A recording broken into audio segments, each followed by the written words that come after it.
हाय दोस्तों, मैं पीएन त्यागी आज आपको एक और महत्वपूर्ण सूचना देने आया हूँ। अभी एक राजस्थान के एस्ट्रोलॉजर ने बोला था कि अगर मंगल छठे घर में हो तो आदमी अगर कोई भी व्यापार करे, चाहे वो 5,000 करोड़ का करे या 10,000 करोड़ का, उसको कर्जे बहुत होते हैं। वो आदमी व्यापार से ज़्यादा कर्जे उतारने की चिंता में लगा रहता है कि इस महीने की ईएमआई कब जाएगी, अगले की कब जाएगी, कैसे दूंगा, कहाँ से दूंगा। ये बिल्कुल सत्य है। अगर आपका मंगल छठे भाव में बैठा है और आपने उसका इलाज किए बिना बिजनेस शुरू कर लिया तो आप पे कर्जे इतने चढ़ जाएंगे, इतने चढ़ जाएंगे कि आप उसको कर्जे को उतारने के अलावा कुछ नहीं सोचेंगे। वो आपको कर्जों कर्जों में दबा देगा। मैं उनकी बात से बिल्कुल सहमत हूँ। पर मुद्दा ये नहीं है कि मैं इसी बात को बताने आया हूँ। उन जो एस्ट्रोलॉजर ने आगे की दो बात और नहीं बताई, मैं आपको और दो बात बताता हूँ। यहाँ तक तो मैं बिल्कुल एग्री हूँ उनके साथ कि अगर मंगल छठे भाव में हो तो कर्जे देता है, चाहे बिजनेस कितना ही बड़ा हो, 5,000 करोड़, 10,000 करोड़ या 1,00,000 करोड़ का। लेकिन दो चीज़ें और नुकसान देती हैं छठे घर के मंगल को। छठे घर में मंगल होता है तो लाल किताब के हिसाब से केतु खत्म हो जाता है। केतु यानी कि उसके बेटे।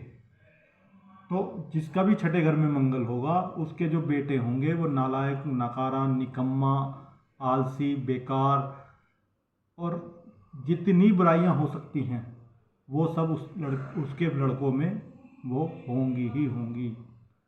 वो हर पल अपने बच्चों को बेटों को देख के सोचेगा कि शायद अगर ये बेटे ना होते तो ज़्यादा अच्छा होता।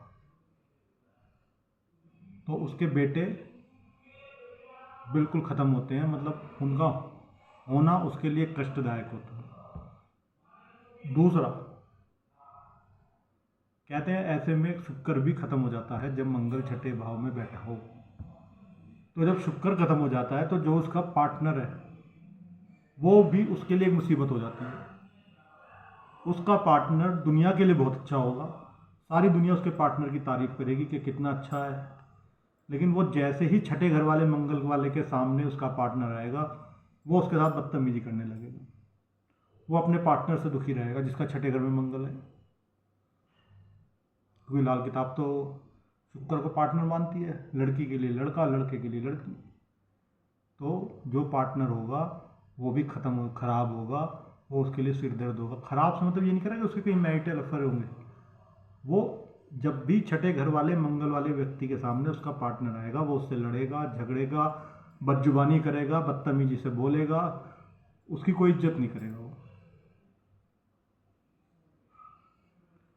तो जिसका भी मंगल छठे घर में है वो ये तीन चीज़ें बिल्कुल नोट कर ले। बिजनेस करेगा तो कर्जे बढ़ेंगे। बिजनेस चाहे वो कितने 1,000 करोड़ लगा के कर ले, कर्जे ही कर्जे होंगे।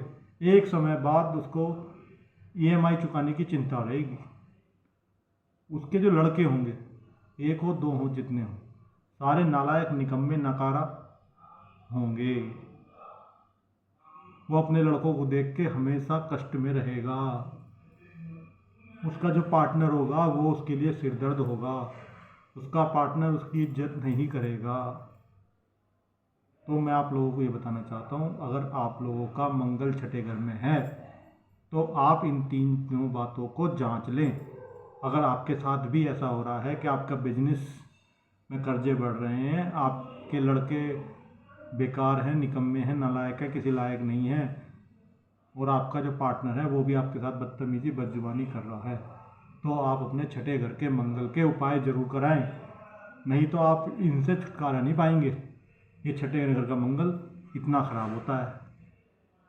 और वैसे किसी पंडित को दिखाओगे तो वो कहेगा अरे शत्रु हंता बैठे हैं, शत्रुओं को। अबे शत्रुओं को ना, तो सारे शत्रु तो घर में मिल गए, बाहर वाले शत्रु की जरूरत पड़ी कहाँ।